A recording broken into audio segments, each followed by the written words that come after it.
Hello दोस्तों, मेरा नाम अभिषेक है और अगर आप हमसे ट्विटर पे ऐड होना चाहते हैं तो आप ट्विटर पे डिजिटल सॉफ्ट हब यहाँ पे टाइप कर सकते हैं और मेरी आईडी रहेगी। मेरी प्रोफाइल पिक्चर ये है, आप हमें फॉलो कर सकते हैं।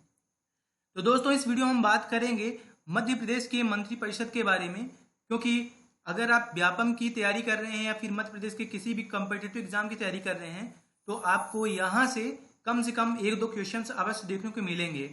दोस्तों, अगर आप पुराने पेपर्स उठा के देखें तो हर बार एक दो क्वेश्चन तो कॉमनली पूछे जाते थे, लेकिन इस बार मंत्रिपरिषद से क्वेश्चन आने के चांसेस बहुत हाई हैं, क्योंकि जिस तरह से आपने देखा कि कांग्रेस सरकार गिरती है और बीजेपी की सत्ता आती है।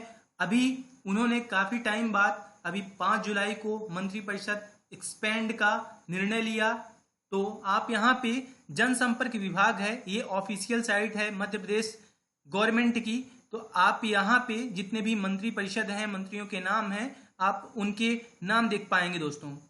तो अभी फिलहाल 28 मिनिस्टर्स डिक्लेयर हो चुके हैं, उनको शपथ दिलाई जा चुकी है। और दोस्तों, यहाँ पे जो उनको रूम स्लॉट हैं आप वो देख पाएंगे, लेकिन फिलहाल अभी यहाँ पे शो नहीं हो रहा है कि किनको कौन सा डिपार्टमेंट अलॉट है मंत्री परिषदों में। तो ये जल्द ही अपलोड होगा, अपडेट हो जाएगा, तो आप इसके बारे में देख पाएंगे। दोस्तों, इंटरेस्टिंग फैक्ट ये है कि बीजेपी से फिलहाल अभी 16-28 में से मंत्री हैं, जबकि कांग्रेस से जो कि सिंधिया समर्थक रहे हैं उनमें से 12 मंत्री परिषद मंत्रिमंडल में हैं।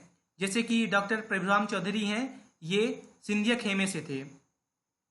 दोस्तों, अगर आप किन्हीं के बारे में पढ़ना चाहते हैं तो आप उनके नाम पे जो नीले कलर से उस पर क्लिक करके आप यहाँ पे पढ़ पाएंगे। जैसा कि अगर आप के क्षेत्र से जो भी यहाँ पे मंत्रिपरिषद में सिलेक्ट हो रहे हैं या फिर किसी भी डिपार्टमेंट में कौन मंत्री बनने जा रहे हैं, आप उनके बारे में पढ़ सकते हैं, उनके क्वालिफिकेशंस, उनके लाइफ के बारे में पढ़ सकते हैं। एंड फाइनली सबसे इम्पोर्टेंट कि जो अभी जुलाई में 2 जुलाई 2020 को या फिर अभी रिसेंटली जितने भी मंत्रिपरिषद पे यहाँ पे शपथ ग्रहण किए हैं, आप उनके बारे में देखिए। दोस्तों, आप ये साइट कंटिन्यूसली विजिट करते रहिए, क्योंकि आपको यहाँ पे जल्द ही शो होगा कि इनको कौन सा डिपार्टमेंट मिला है। दोस्तों, एग्जाम में जो आता है तो सबसे पहले ये आएगा कि ये विभाग के मंत्री कौन हैं या फिर ये मंत्री कौन सी विभाग के हैं, आपको यह ध्यान रखना है। और आपको उनका क्षेत्र भी किस क्षेत्र से हैं, आपको वो भी ध्यान में रखना है दोस्तों। तो वैसे दोस्तों, यहाँ पे सबसे इंपॉर्टेंट जो हो जाता है, सबसे ज्यादा जो महत्वपूर्ण इस समय पे सबसे ज्यादा पावरफुल जो मंत्री हैं मध्य प्रदेश में, वो नरोत्तम मिश्रा हैं। आपको इनके बारे में ध्यान रखना है।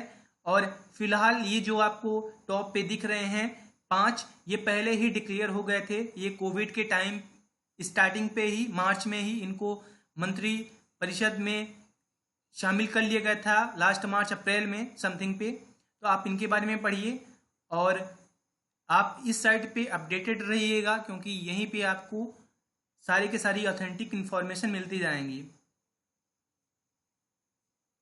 तो उम्मीद है दोस्तों कि मैं आपको समझा पाया हूँगा किस तरह से अगर आप तैयारी कर रहे हैं तो आप इस साइट पे मंत्री परिषद को कैसे आप ध्यान रखें, उनके बारे में कैसे पढ़ें और कहाँ कहाँ से एग्जाम आता है, एग्जाम में क्वेश्चंस आते हैं।